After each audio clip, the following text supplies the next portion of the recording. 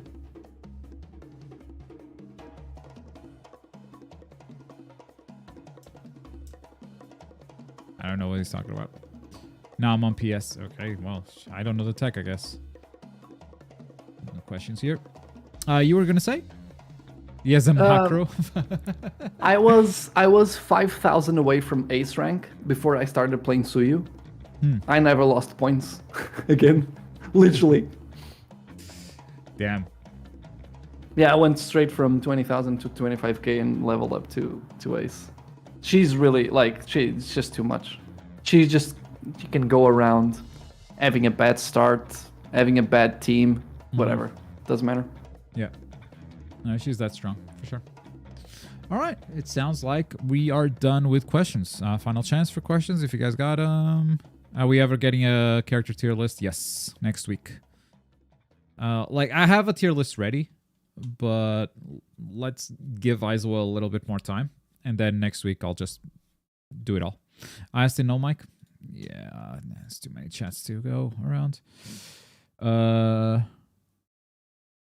you're showing a video, we can't hear it through Discord. You should be able to hear it through Discord. I don't know what's up. Since we're on Twitter, has Twitter shown you any of my tweets since you unfollowed me? I don't think so. I don't think so. But every time I notice I'm on the For You page, I switch to follow.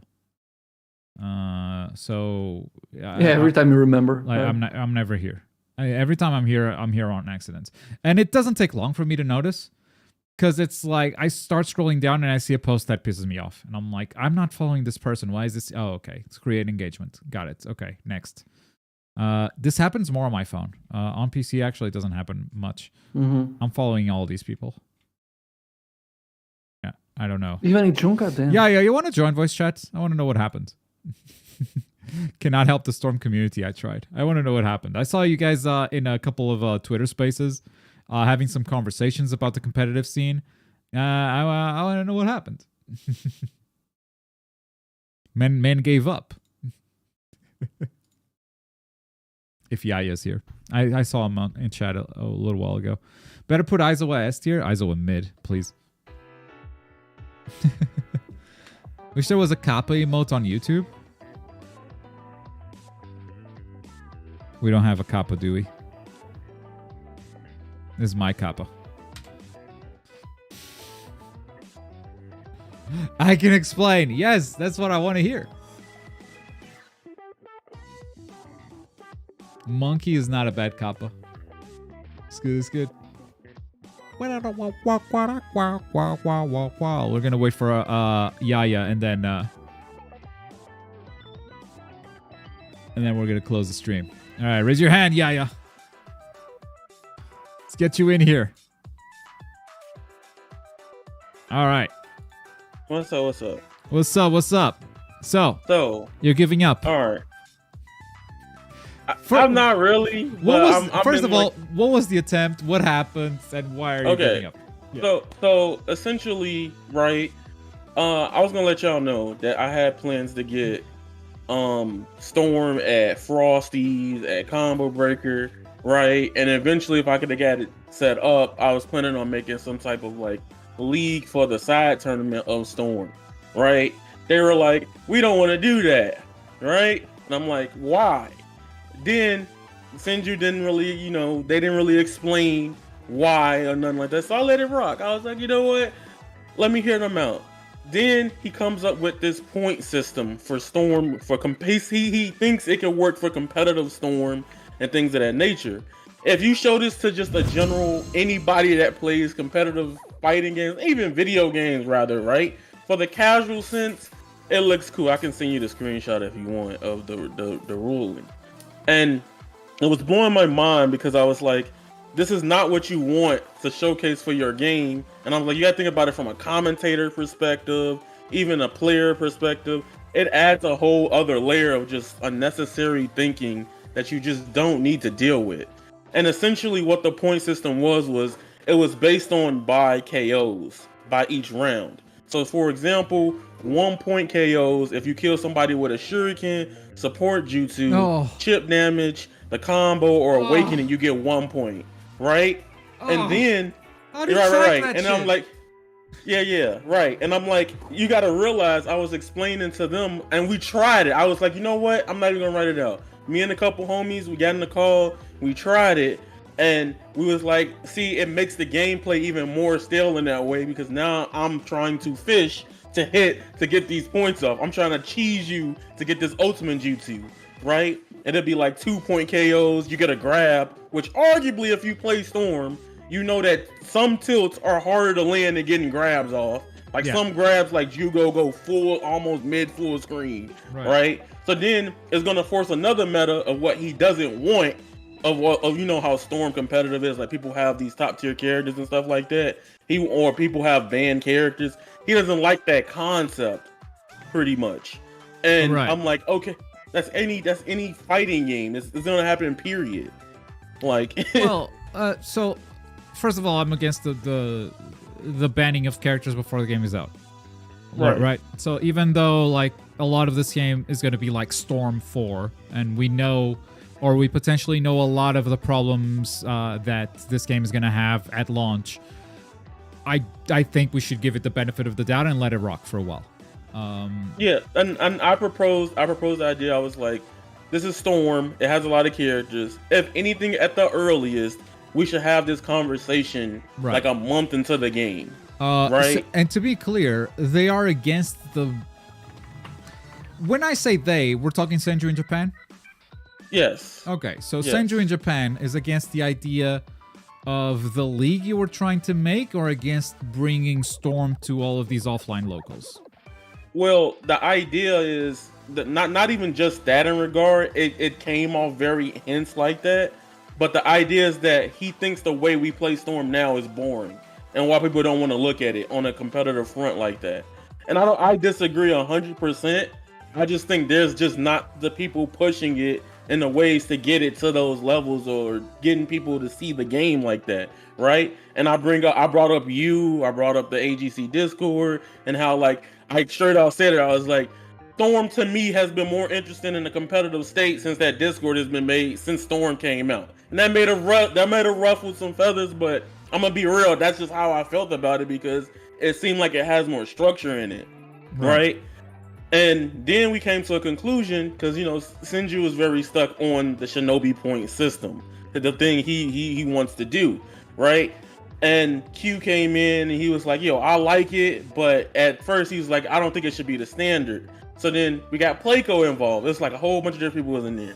And Playco brought up a cool system that it could be like, you know, just for the meta and having people having characters. You know, like those memes on Twitter where they're like, you only have 10 points to stop Superman. Pick the characters. Like doing something like that could be fun and interesting to see, right? He's like, yo, that's cool, but I still want to do the point system. And it's like, that's not why, like, he thinks that the Shinobi point system will change how people view Storm. In my honest opinion, it's going to send Storm backwards in a lot of ways, especially if you want to have it on competitive forefronts and stages. Right. And I was just like, you know what, I'm tired. Here's my take on all this. A lot of this is just talk. And a lot of this is never going to happen. It's just people theorizing what would be better for Storm, and a lot of those people will never do anything. They will never take the next step and actually organize a fucking tournament. So it's just noise. It's just a bunch of noise that you gotta ignore. I will say specifically about Senju, he made a Demon Slayer competitive server that kind of never went anywhere. Like, he hyped the shit out of it and, like, did something with it for like a month and then quit. Or just let it kind of die on its own. And he also had all these point systems, the clan system, the clan war stuff, and I think Senju is an ideas man, but lacks the experience, and two, the pedigree to pull something like this off. And like, the competitive community as a whole should maybe be a bit cautious about his promises, because we've seen them fall apart. My take on any competitive rules or anything is like, keep it simple, stupid. That's it. Yeah. KISS method. Keep it simple, stupid. The simpler you keep it, the more players you can attract, and the less mods you need to like clarify what rules are and like the VAR to figure out, oh, did a rule get broken? Was it a shuriken or a tilt that killed? Was it an assist? I don't know. They both hit at the same time. How do I calculate the points? Oh, is there no proof? No one recorded video proof for this fucking thing? It's just like, that sounds like an impossible system. I have an idea though. Yeah. Like, hear me out. What if you play a game that works? On its look. face, you know? That's the second thing. It's like we're talking about rules for a competitive game that you can't invite people to. It's crazy. Again. And I was like, right now we are the game itself, and it didn't get across. I was like, you do realize the game don't look that good right now. Like if you tell an actual person that I can't invite my friends or have a lobby, it looks bad off rip.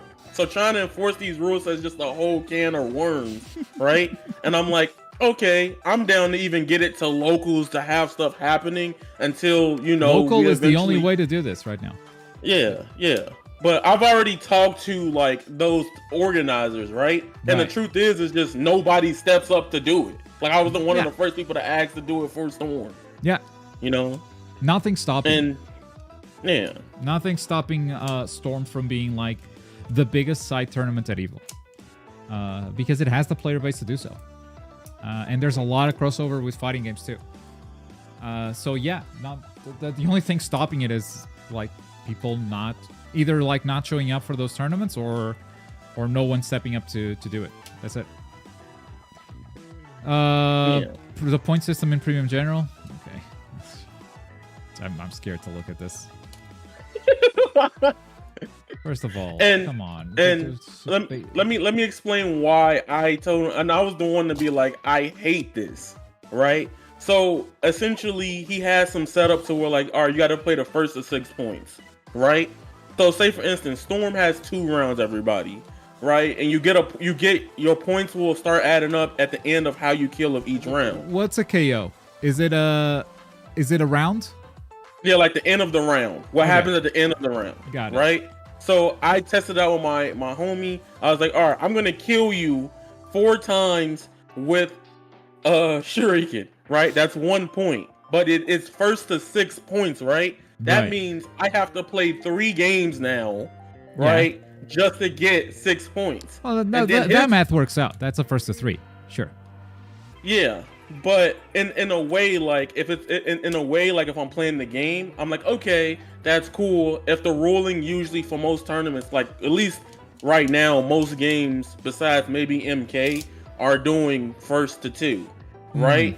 And because if you know it's behind the scenes, production time. And it's the speed of the game, first and foremost. It's how fast is a round. Let me tell you right now, Storm is not a first to 3 game. It's just not. Yeah. No. Especially with free counters, no way. Yeah. And I was explaining, I was like, yo, Storm connections, this could probably be even faster or even longer, depending on how people play. But I was explaining, I was like, dang, man, this is gonna blow your mind, right? So then I literally got 4 points, right? But I beat my homie all the times between it, right? I asked Sindra, I was like, what's the point of the point system? He's like, you don't got to worry about it. Just play. So then I will ask Sinju, what is the point of the points if at the end of the day, I have to still win to get my points? You have to worry about it, though, because it's like, how would you know that the round is over? How would you know that you can walk out of that lobby and report the score? Like, you have to keep the points in. You have to track them. Yeah, and it was just confusing to a lot of people because, like, if I'm... I want to see Senju do this tournament so he can himself find out how dog shit of an idea this is. I think this could be a fun like side gimmick. I think this could be a fun gimmick tournament for content for sure. Well, like the norm, the competitive norm, good luck with it. Good. Yeah, this is a fun idea. There's no TO picking this up. No TO who knows what a tournament is, who knows like how much work it is. No TO is picking this up. Yeah, and I even told him, I was like, Senju, and tell you why I hate the point system even more. We already have ever-changing rules, right? That could potentially be even more entertaining than this, right? And my big problem with this, even from a spectacle, right, just watching it, all this stuff happens at the end of the round. You're still gonna have Storm play out 90% of the same way you play it before this point system until the end of the round, and then it's just gonna be people fishing for stuff. Not even that. Like, the main thing about a tournament working and being successful, obviously for the player who wins and the money the player gets, but like, it's the people watching. Yeah. That's how you get a tournament to be successful. This is too fucking cumbersome for someone to watch. Do you want? Some people can even see the brackets. Production can make it happen, you know? Production can make this clear enough to it's like, oh, you got a scoreboard, you got the number of points, and someone in production keeping track of the points, so it's easy to follow. 90% of the people do not get the losers bracket. Do you really want them to put a 3-point KO system? No, it's not. People won't understand. Here's what I'll say. The Anime Game Community Discord server is open to anyone. If you want to become a TO, you can come and join the staff. Just write, like, show us your tournament experience, your TO experience, and we'll invite you to be a tournament organizer. We have so many right here. If you want to do a Storm tournament with these rules, you can. You can, because each TO can bring their own rules to the game. And you can use sort of this audience. Like, you can ping people on the stream channel and go... at stream, we're live now, and you can use the Storm community and be like, yo, we're doing a tournament, tag the Storm role. Like, you can use these players, you can use this audience. Like, you don't need to build your own audience to test this out. If you want to do it, Senju, here's a fucking server for you to do it. And I mean, the faster you do it, the faster you realize how dogshit of an idea this is. And good luck. That's all I can say. I think holding on to this crazy idea without that, I don't want to say any tournament experience, any TO experience, because I don't know if he has never done a tournament, but like very little competitive experience as a TO for sure. I think holding on to this idea is crazy. But it sounds to me more and more, Yaya, you're talking about Senju here and not talking about the Storm community.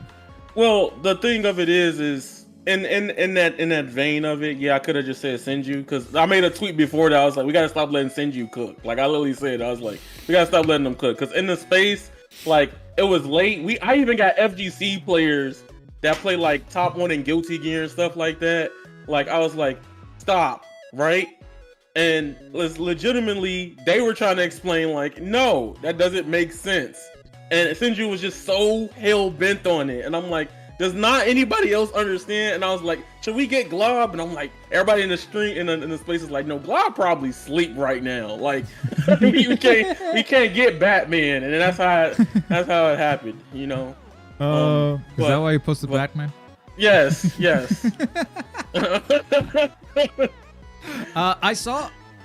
I think it was morning time for me. I saw a space with Shonen Games and you. Yes, that's where it started, yes. And then I saw another space with Senju and you.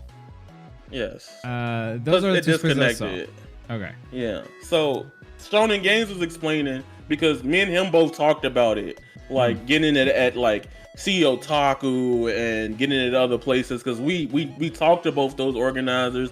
I could talk to Rick from Evo, things like that. Like, I've talked to them in person about like the tournament, especially at Evo, because I was just thinking that in mind. I was like, why don't we have these even as side events at these places? And I would love to see these games. And it's like no one stepped up, right? Yeah, and he's like, and Rick was like, well, to be honest, like, nobody has stepped up. The last time y'all have stepped up, it was like Kill I Kill, if anything, right? Right. Yeah. Kill I Kill if restitched was at Evo, I think. Yeah, true. Yeah. And it had like 4 people, dude. Like, you don't need much to have a tournament. Yeah. And I was just sitting there thinking to myself, like, even as a commentator, as a person who's done like brought back Bloody Roar, like, that's a game I really love, and I got to showcase that off 2 years in a row at Combo Breaker. And I was just thinking, I was like, this point system will be hell to commentate with. Like, just thinking about that and trying to make sure you're entertaining and informative. My big goal is to make sure people understand what's on the screen. Right? That's how I feel as a commentator. And trying to explain the point system to somebody that's never seen it, to also talking about the game and how fast Storm is. Like, people don't take into account, like, commentating Storm, I'll be honest, it's probably one of the harder games to commentate because there's so much switching going on. There's more switching than Marvel. Yeah, like, definitely more switching than Marvel, for sure. Yeah. No, yeah, I understand the takes. If it happens anything like Demon Slayer, Senju is gonna make a Discord, already made a Discord, already invited a bunch of people into it with promises of like something crazy, and then he's gonna drop it in like a month of the game being out. That's what happened last time, and that's what I expect to happen again. So, yeah, that's the pedigree. With that said, I promised Tim that we would get into Spider-Man spoilers. So, Rene, anything you want to say before you get out of here? I just have a quick question for you. Okay. I saw you play Vampire Survivors. What's your take? No. What? No way! You don't like Vampire? He not help, y'all. No. That game is I was hating that game, and I was like, wait a minute, I get it. Why the fuck have I played 6 hours of that game in the last 2 days, right before going to bed? Like, what is going on? What is that game doing? Oh, that's the problem. I don't understand. I think it's the popcorn sound. I just like popcorn. Everything. It's like everything is happening. I like popcorn, and every time you damage an enemy, it's like a popcorn popping sound. Okay, so the game is made by a guy who made slot machines, so that explains a lot. Yeah. It's made to make you addicted. And not only that, even the way... Is it only moving around? I'm still questioning if I have all the buttons. It's just moving around, right? It's just moving around. It is moving around, but I think what keeps the game interesting is, first of all, it begins as a 30-minute run, but you also have like endless modes and turbo mode, which makes it 15 minutes. Oh, okay. So when death came for me and faster than the eye could see is like, oh, I beat the game. Okay. Right. Here's the thing. There's so much more stuff than that. There's I beat that level. I beat the level. Yeah, because now I have a list of like levels next to each character, and it's like a check mark, and like, okay, so I guess I'll beat level 1 with everyone, and then I'll beat level 2 with everyone. I strongly advise you to actually go for the achievements, because there's the achievement... 196 achievements, Rene. Wait. 196. Hear me out. Sometimes you get 10 achievements in a single run. Like, I don't think I've ever done a run that's true without getting achievements. I did last night before I went to bed. I'm like, wow, I got nothing. You got nothing. Fucking turn this off. The thing is, most of the achievements are tied to unlockables in the game. True. So that's sort of the way you can look at the game into progressing. Runs get crazier. I think I know what it is. I think that game is a rudimentary Hades. It's like the most basic form of Hades, where the cool thing about Hades, there's the story, there's the narrative, the presentation, all that. The music. At its core, the thing that makes Hades satisfying is when you get two abilities that you are very familiar with and you didn't know they worked well together. And suddenly you have a brand new build that's just absolutely wrecking in a way that like makes sense. And these two things combined are like everything you ever dreamed of. And then on the next run, you find other two things that combine and make a lot of sense too. That's what this is. But without like all the fluff, all the it's more basic stuff. It's a lot more basic in that way. But I think that's what's getting me. It's like, oh, what if I level up this thing with this other thing? What do I get? Yeah, right. And I think the most interesting part in that game is that I think I was 50 hours into the game, and I was always feeling, oh no, this is the most powerful build I've ever done. And then no, this is the most. Always keeps happening, Nice. And I think the fun part is when you realize the amount of weapons that you can put together and create new weapons. Yeah, it gets so bonkers. It is so fun. The first time I went to library, which is level 2, that was the best build I've ever done. I was Gojo. I tried to die with that build. I could not. That's crazy. Yeah. I was trying to walk into like bosses and I could not reach them. The thing is, then you get the chance of like increasing difficulty for more experience and gold and the curses. Yeah. And then you start realizing, oh wait, now I need a stronger build, and it just keeps piling up. And honestly, like the building realizing what weapons join and create a new one is. It was Gojo. That's how I felt, dude. They couldn't get close to me. It was like I had Yeah. gravity pushing them away. I felt like Gojo. That's what the game makes you feel. And always, I kept saying, this game is a fucking problem because I cannot play anything else. This is just, I want more. I want more weapons, more stages. It's. I don't think it's a game that I will play for very long, but every time I sit down, I play it for a while. The reason why it's such a good fit for me right now is my girlfriend is watching Morangos com Açúcar. Shit. She's kind of addicted, and I'm kind of watching it sideways, on Amazon. And I'm just kind of watching it sideways while playing Vampire Survivor. And that's a good fit right now for our dynamic. Game. But once we're both watching something, I'll probably put that down. And, yeah, it's a good game for you to not be super invested into it, but also filling your time. Very easy to pause and just like, all right, chill. And again, it's just moving around. That's the game. It's moving around. Yeah. All right, Rene. Anything else? All right, you guys have a great weekend. I will play Spider-Man. That's what I'm going to do. 100% in it. That game is great. We are going to talk about Spider-Man right now. So from this point until the end of the stream, folks, nothing is spoiler safe on Spider-Man 2. Marvel's Spider-Man 2. We're going to talk about it. We're going to talk about side events, story events. We're going to talk about endings. This is a spoiler full zone for Spider-Man 2. So if you haven't finished it and you don't want to get spoiled, thank you for watching. All right. Catch you guys on the next week. You guys take care. Bye, Rene. And bye everyone else that doesn't want to get spoiled. Hi, Shonen Games. I couldn't talk when y'all was talking about Naruto. I wasn't subbed. Okay. Hey, Shonen Games. What did you want me to react to? What's the reaction? What happened in JJK? Can't get spoiled. Got a dip. Take care, man. Take care, my guy.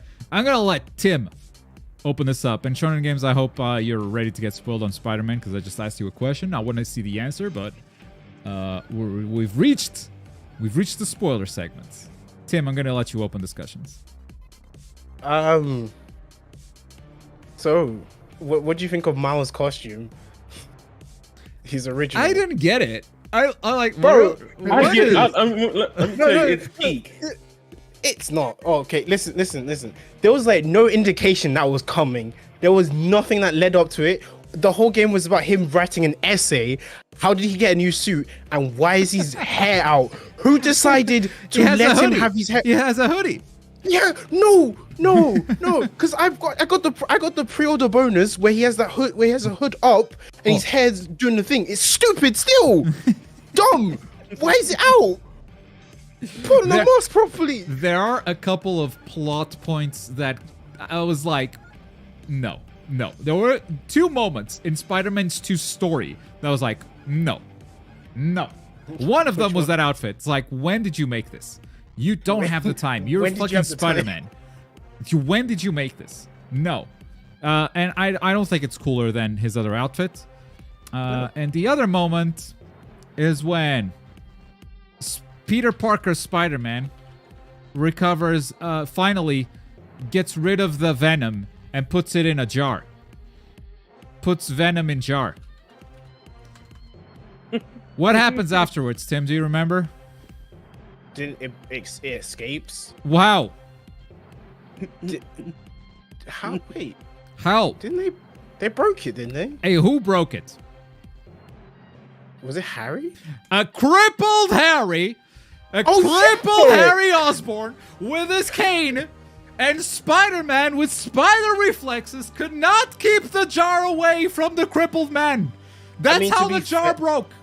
To be fair, Harry wouldn't trigger his spider sense in general because he trusts him. It's not spider sense. It's basic reflexes. I'm just saying he wouldn't have been paying attention anyway. The man is crippled. I know. I'm just saying. But he would be. I think they're trying to play on the idea that since it's his friend, the vulnerability is there. Yeah, and he literally because his spider sense wouldn't trigger. And then later on in the game, you see that Venom doesn't trigger his spider sense. I'm not talking spider sense. I'm saying a human could react to that. A human. Nah, listen. He's Spider-Man. Listen. He's just thinking. He's got a lot on his mind. He's got a lot on his mind. All he should have on his mind is I have this dangerous beast contained in my hand.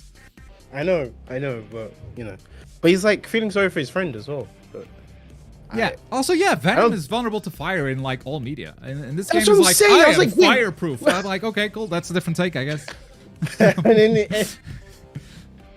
what about this the flame side story? Yeah, the Carnage. The Carnage teaser. Until I got to the last mission, I realized, oh right, that's who that is. Yeah, Cletus. Because my brain just didn't connect any of the dots. I just completely forgot. Yeah, I forgot he was a pyromaniac. Yeah, but once I saw him, I'm like, okay. Oh, Right. that makes so much more sense. And then, what do you think of how the anti-venom suit was made? Like, what were your opinions on how It that made was so made? much sense.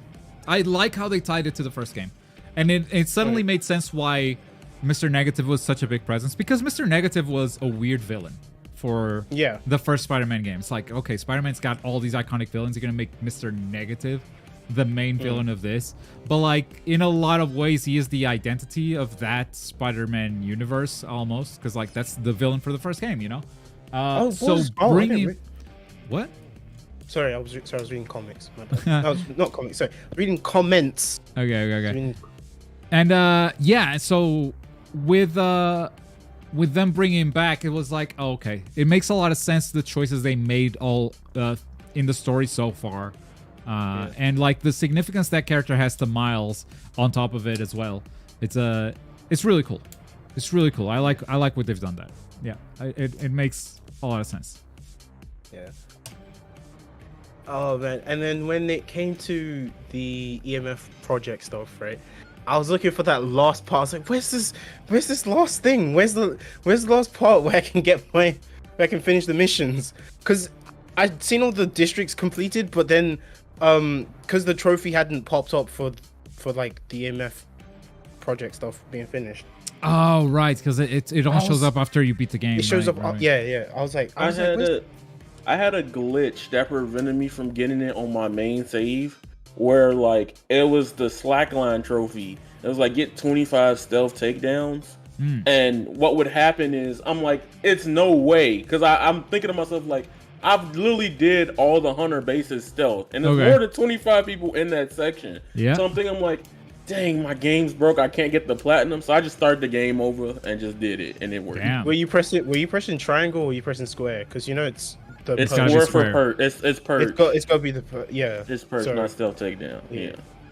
I think the only thing I don't like about the game. Yeah, square is the one with 4 sides in it. Thanks. Yeah. All right. I'm just not gonna say nothing. Just Tim double checking, Hot take: Kraven is the worst villain. I love Kraven in this game. Kraven was such a good choice. Kraven was sick. I loved it. Kraven felt like an unstoppable force, and I love it so much that they don't have Spider-Man defeating Kraven. I love it so much that it was like, no, this guy was so strong that Spider-Man could not beat him. I wish we'd seen him deal with more of Spider-Man's rogues, because like you don't see him deal. Well, you don't see it on screen. Right. Well, but I wish we'd. Here's the problem with that. The problem with that is they can never use Scorpion again, because like he straight up killed him, right? Yeah. So that's a big event in that Spider-Man universe, because there are going to be more Spider-Man games going forward, but like Scorpion is done. Scorpion is dead. Like, so the more villains you have Kraven interacting with, the more villains you can off from future games. So it's that's tough. True. Yeah. Oh my god, he is tough. What was your opinion on the parry system? Because when I was playing the game, the amount of times I was just dodging before I realized I needed to parry to defeat bosses, I was like, okay, I need to parry. I just kept dodging rather than parrying, and then at one point I was parrying so much I forgot to start dodging when they were throwing projectiles, so I was trying to parry the projectiles. That's where the difficulty comes from in combat for me. That's it, because like if you could dodge every attack, that game would be so brain dead easy.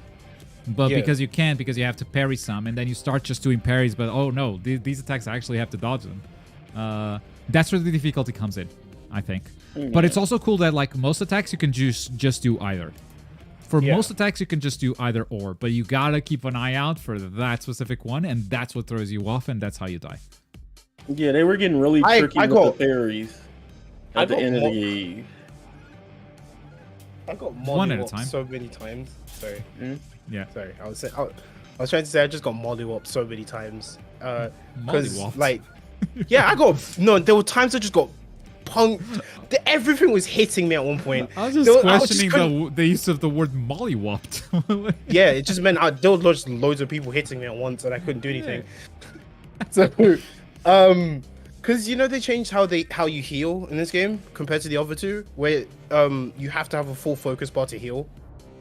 Because in the other two, you could just heal with like half a focus bar, just anything. But this one, you have to have a full focus bar to heal, and it led to situations of I want to run, but I need to hit things to get focus again. But everything is just there, and I can't do anything. I cannot get used to the new Spider-Man face. Now that I've played a full game with the new Spider-Man face, I cannot get used to it. It's like they got close to Tom Holland, but not close enough. So it just lives there. I hate it. Lives there in the middle.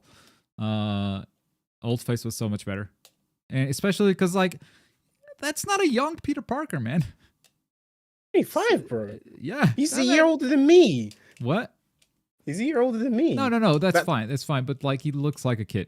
Like the teenage Spider-Man story that we usually get, I don't know. Dude's 25. I don't know if the other one fits better because it was the first one for me before they changed it in the PlayStation 5 patch. But yeah, there are times that he looks younger than Miles. Yeah, you're right. That's like, yeah. MJ looks her age. Totally. New Peter needs to catch up. 100%. He doesn't look stressed. He just doesn't look stressed. Considering Spider-Man, he should look a lot more stressed, but he's not. He just doesn't look stressed. Yeah, that decision must have come from like the Marvel movies and the popularity of like Tom Holland as Spider-Man. And now it's like, okay, you guys could have just kept your own thing. Honestly, like this far removed, that seems like a dumb decision. Why is Sandman the only giant fight in this game? I feel like that was a missed opportunity. Maybe, yeah. That was a cool opening scene. And one thing that scene does poorly, in my opinion, is it sets an expectation that I don't think it meets ever in the game. I think that is the best scene in the entire versus Sandman. And in the entire game. I don't think there was ever another scene as good as this. This was the only moment that I got whiplash from a cutscene. I believe is when it changes to Miles. When he gets thrown through a building? Dude, when he gets thrown through a building, that thing gave me whiplash, and I stayed the rest of the game expecting like a similar moment to happen. It never happened. Oh, you wanted more you wanted more of the transition stuff. I wanted more stuff like that, yeah. Oh, that makes sense. Yeah, I understand. They never did something like this again. Went big on the first scene, and then yeah, but that sets an expectation that it's just then never met again. Oh, you missed. I went immediately to like the most watched moments, hoping to get it. Yeah, that's it. It's right here. There it is. This goddamn moment. Whoa. And then jump the back launch. In. Oh my god! So sick. Yes, it was sick. It never happens again. Never happens again. This is the only like big skill fight that happens in the game too. So they could definitely have done more of those. I would appreciate it. But like cutscene wise, this is as good as it gets, and it's like the first 10 minutes of the game. So I guess the only other time that they could have done something like that is when Miles was fighting Mr. Negative. Again. Yeah. Oh yeah, for sure. Like when on that one-on-one. And Mr. Negative is also a giant. They could have made that. Yeah. So like that's the only other time I think they could have used that again. I think they can use a lot of the moments with Venom. They could have done cutscenes like that, not mechanics like that, but like cutscenes that like spend the entire city with movement and crazy stuff like that. Yeah, for sure. Yeah. They could have, but a fantastic game nonetheless. The ISS Game of the Year. I'm gonna be the only game I played this year. Okay, so I have no opinions. it's a hard battle for me this year. That's like 4 games. But I will say emotionally, this game hit me. Like the Howard mission, the Howard side quest. Oh man.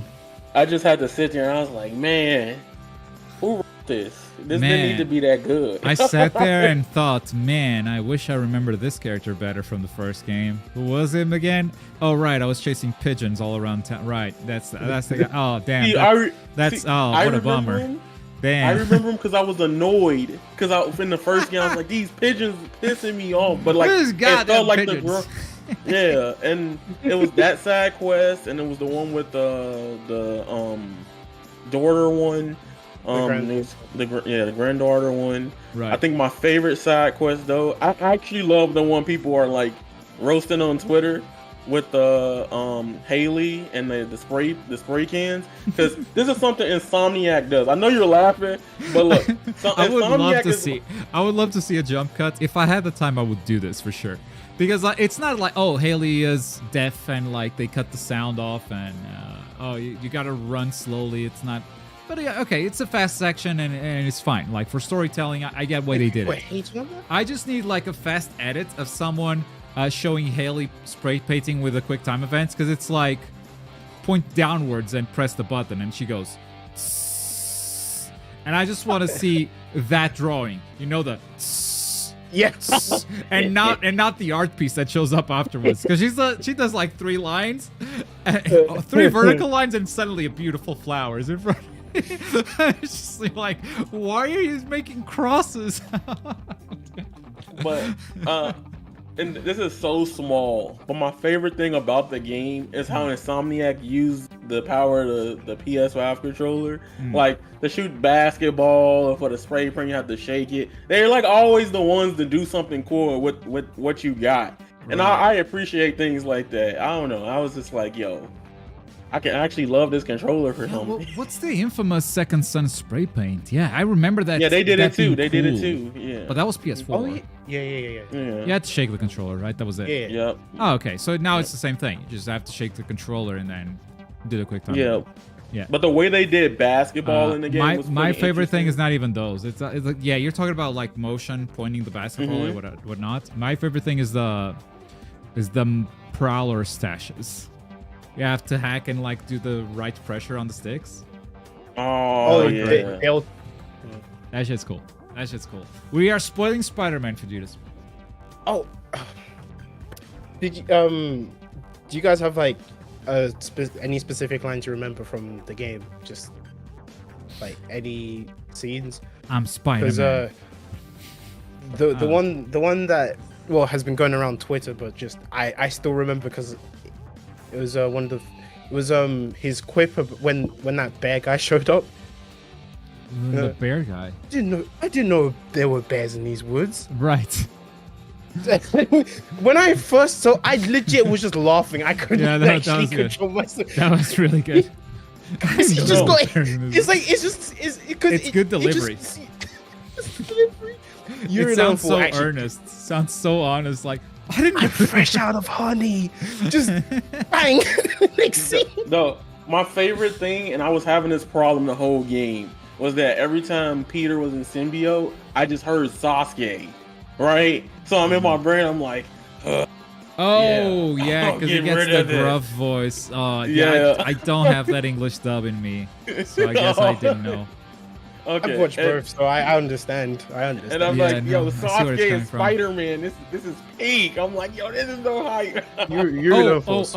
Something that I thought was a little bit weak in the writing. Yeah. Early on, when Peter has the spider suit, and he's starting to be a bit of an asshole towards MJ. I think they could have easily written Peter being an asshole without like. So they wrote him as a bad guy, pretty much, but MJ was also like not being super supportive because the man was just exhausted and she was like bitching about shit. So like they how can I explain this? I think the suit, because it brings out your negative qualities, you could easily write something that's like, it's business as usual, but every little frustration makes you an asshole. But it didn't do that. They almost like changed the dynamic of their relationship to really push the asshole of the dark suit. I think that's a bit of a fail in writing, because they could have easily been a bit more real with the suit itself, instead of just being like cartoonish, I'm evil now, you know? I think that was a bit of a fail there. Makes you easy to irritate, yes, but that's not how it came across. It just came across as like, oh, now he's selfish and an asshole. No, it's just an asshole. Now, it didn't feel like Peter anymore. And I think that's fine once the suit gets to Harry, because at that point the symbiote has developed enough and has spent enough time with a human, right? But with Peter, that's also the time where the symbiote is learning a lot about what it is to be a human. And it could like influence Peter in a bit more of a subtle way, and he would just be the same asshole. But they go a little, I don't know, a bit too hard there in a way that doesn't feel believable. Not having pizza time in the game is a cardinal sin, though. I was surprised at how much some side missions reminded me of Spider-Man 2. That was really cool. Yeah, I don't think a lot of people think the symbiote was evil from the start. I think the symbiote is evil from the start, but It is evil from the start. But the symbiote, because the symbiote doesn't know how to like influence that world and how to cultivate his own, you know, species. At the start, the symbiote is a bit more passive while it is learning. It's not conscious. It's just But not yeah. conscious. Yeah, but like it absorbs those traits from the humans it absorbs, right? Yep. And then it just like pursues its own goal, which is to extinguish humanity and create a symbiote world. But yeah, some side missions where it was like, oh, a random car accident. You beat the villains, and then, oh, I guess there's an injured civilian right here. Gotta drop him at a hospital. I'm like, this is so Spider-Man 2. I did feel like the ending of that game, I didn't like a lot of the choices. Like the symbiote world, visually, artistically, it's kind of done. And it feels like the game was Web of Shadows to a fault, you know? That was actually more of a new comics thing that just came into play. Felt like It's a new rip. comics. Okay, you can pull from the comics, of course. No, I'm not. I'm saying that type of plot point is actually very new. Yeah. In terms of comics. Well, it's like, Web of Shadows is not that new, and if you're in the video game space, I mean, you can't really ignore Web of Shadows, right? And that ending is so Web of Shadow, like to a fault, I think. Like to the point that it's like, this feels like a rip. This is 2008. So if I go Web of Shadows ending, you will see a lot of that same stuff there. Just with a lot more, I think, ending. Shit.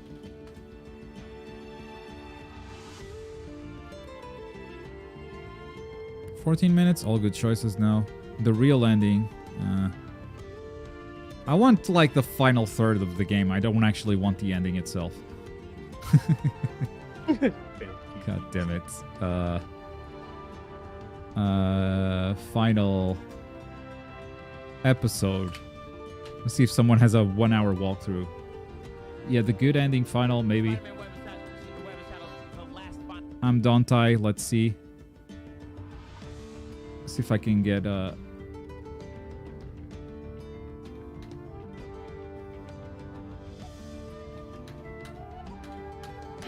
don't know. There's a bunch of Venoms everywhere. It's kind of the ending of Web of Shadows.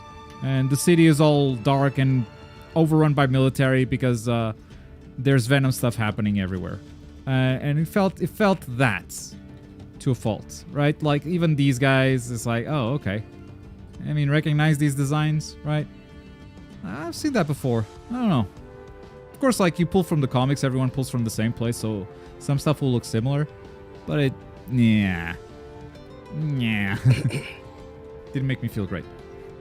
did you guys have any favorite suits for like each of the Spider-Man? I'm a sucker for Spider-Verse, obviously, just because I'm a fan of the thing. I probably had favorite suits, man. I can tell you off the top of my head. I always felt bad whenever I entered the cutscene with a suit that wasn't canonical. Yeah. No, I do this thing like the end game. I put on like the most like anime suit. So like I put on the Tokatsu Miles for the ending, and yeah, and Superior Spider-Man. That one's really good in the game. I like the third color variation of the Superior suit. It's the Superior Octopus color scheme. So that's a nice reference that they gave that suit. I love. Go ahead. Alright. I was gonna say I like the ones. Well, all the ones where they had hoods. So like the Scarlet Spider 3, 2, Arc Knight. Yeah. And then I don't remember which one Miles's one was, but like that one had a cape. The Arc Knight. I like the Miles one with both had Miles that capes. ends here. You know, you can see it's the 10th anniversary something. I thought that one was sick. Oh, okay. I know what you're talking about with the giant coat. A lot of people don't like that one. Like that's funny. It looks like a turtleneck that went too high. Yeah, I like Yeah, that that one. one. Oh, I like that one. I like that one. I like that one a lot. I wore the purple. I wore the purple one. I wore the one with the purple. My favorite one. Yep. Would be the Bodega Cat one, but in cutscene one time, like the cat was just moving out, and I'm like, all right, we gotta get rid of you. It's this one. This one is cool as hell. I like it a lot. I also really like the Best There Is suit for Miles, the Wolverine reference one. Oh yeah, I was always wearing the X because I was wearing the X-Force colors as well. That one was so cool. Nice. And can I tell you the weirdest thing that happened during my session of playing the game? So, when they were explaining the origins of the symbiote wasn't loading in my game. Whoa. So I forgot to record it, but like I forgot to take a whole thing of it. But like the symbiote wasn't loading. It was interacting with other things. Everything else was moving, but there was nothing to be seen. I did this. So from time to time, you just see stuff moving, and then there's no symbiote. Something like this, though. Yeah, like that. Like the this was just funny gone. because it's like it's a part of where you're exploring all these new inventions at this foundation that Harry Osborn and his dad created. It's like a bunch of innovative stuff. You walk up to NPCs and they tell you about their inventions, and then I walk up to this and whoa, they made a floating cup. Whoa. And then after nice. All right, what else is there? Just move on. Gosh. As soon as that cutscene ended for me, my game crashed. Wow. Did you guys have like any game crashes? I had 2. I don't think so. Oh my gosh. Oh yes, I had one crash. It was right after I finished. I had a couple glitches actually. The Wraith mission when you're fighting her, she went invisible for. I have it recorded. She went invisible when she stood in the spot. She just stood there, and I was just like, okay, I'm just gonna combo you till I finish this. I got stuck in that Wraith fight for a while. Well, when she goes actually invisible, like canonically, she throws a smoke bomb. It's like, fuck. All right, I died like 3 or 4 times on that. That was tough. And I had a glitch on Black PS5 Cat. was overheating. Did you get the dust? Was there dust in your PS5? Where do you live? Have you cleaned your PS5? Did you put it in an oven? That should not be happening. Why would you do that? It needs proper ventilation. Come on. I also during one of the hunter's blinds, I had an enemy just sit between a wall and just an empty space. I just couldn't touch him. Yeah. He was gone. Well, I think those side activities were clickbait because I went in there and none of the hunters were blind, so they always shot me. Anyway, it's time to end the stream. That was terrible. That was terrible. No, well, no, you can't end like no. I have to. We have to go. You cannot not like we that, have to man. go. We have to go, folks. Okay. There's a very special video, and Tim is in it, coming out next Tuesday. Make sure to watch it. It's gonna have a generic title, something like "We Need to Talk," you know, the YouTuber title. It's gonna have my face in it as a thumbnail. If you've ever fucked with my stuff, you should watch that one. Because it's an important video to me, and I can't tell you what it's all about, because you will not click it if I tell you. And I have to, yeah, and Tim is in it, so that should be enough. Right? Yay. Tim reacted. Is it worth it, Tim? Yes. Okay. Very much worth it. Nice. Tim saw it early. So yeah, that's it from me. I don't know if you guys have anything to say before the universe ends. Shoot me into space.